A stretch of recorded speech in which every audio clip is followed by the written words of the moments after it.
Okay, I'm back. I'm still outside, but I'm in a different location. I'm in the shade. It's really, really hot, and I feel like that's one of the reasons it's been hard for me to film. But I'm like, it doesn't matter. I can be in a different location. The word is still going to be good. Yes, this is a different journal.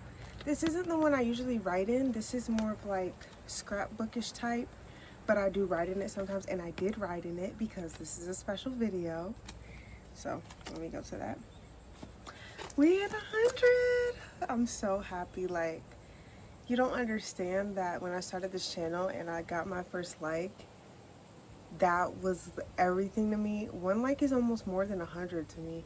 Just one person telling me that they enjoyed what I had to say was enough for me to keep pushing forward. Like, even just one set of eyes or one set of ears listening to what I had to say, it made me feel really good, and I knew I had some important things to say. So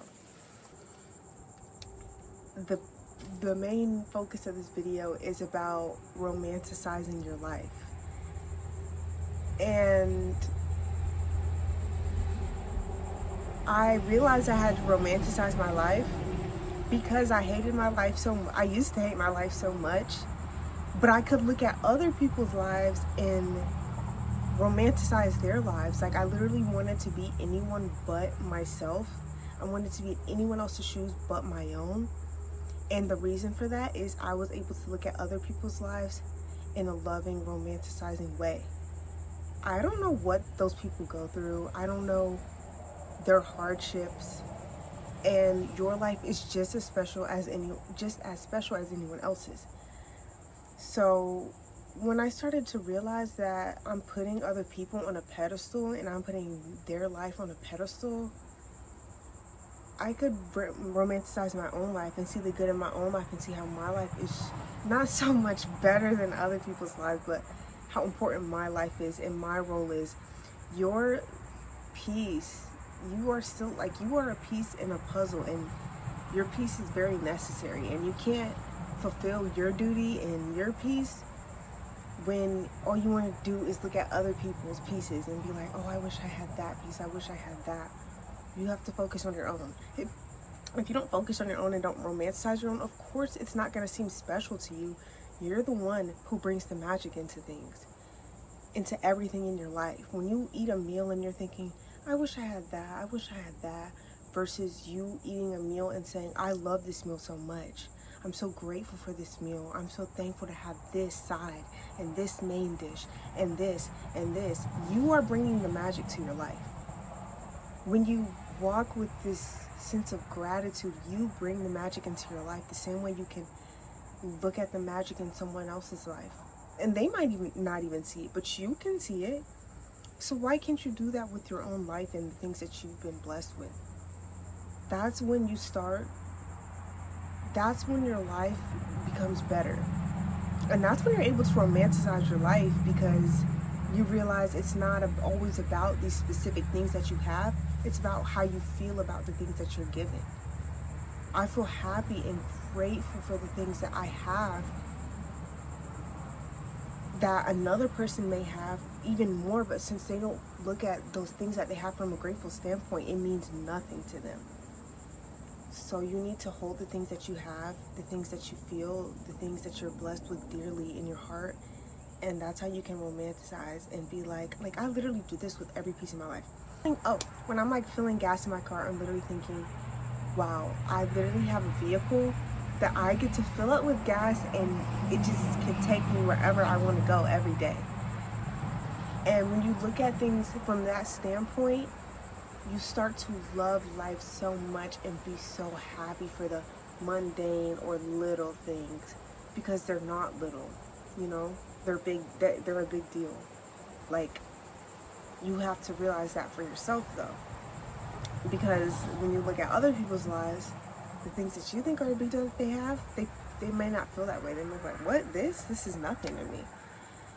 But it can mean everything to someone else, and then your life can mean everything to you. Or it can mean nothing to you, and it can mean everything to someone else. But you will really, really enjoy life when it starts to mean a lot to you. It brings you closer to yourself. You just have to realize how important your peace is in the greater scheme of things. But you can't treasure your peace properly without this sense of gratitude. This is just something that you have to, it's just a practice. And life is the best teacher. I always say this. So you need to start implementing that into your life. It's literally like all throughout your day, just really take a second and think back about what you're doing and what you have and what you're grateful for. Because then all you'll see is your great life. You won't see what you don't have. You'll always see what you're blessed with and what you get to do and who you get to be. And that's when you'll start to realize how special you are and how special your role in the bigger scheme of things is. That's why it's really important to celebrate everything in your life, appreciate everything in your life, because that's how you bring happiness, not always chasing this next thing that you think will bring you something that you don't already have. You need to know, I already have this. I already have happiness. I already have peace. I already have this gratefulness.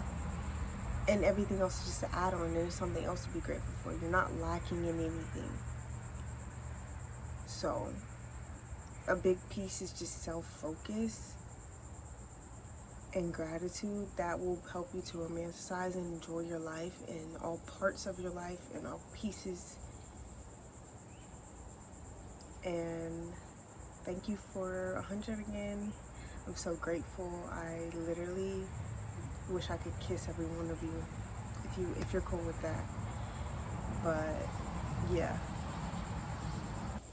that's why you just have to be really self-focused, or you start to get all caught up in just all the things that you feel are missing. When you're not missing anything, you're whole. But it's just the way you approach the things that you were already blessed with that affect how whole you feel. And now I realize, like, I'm not missing anything. I wasn't missing anything except some gratitude and some thankfulness and some self-reflection and self-obsession, which is not a bad thing. You should be indulged in your own life, because when you are, you really pay attention to all the things that you're blessed with.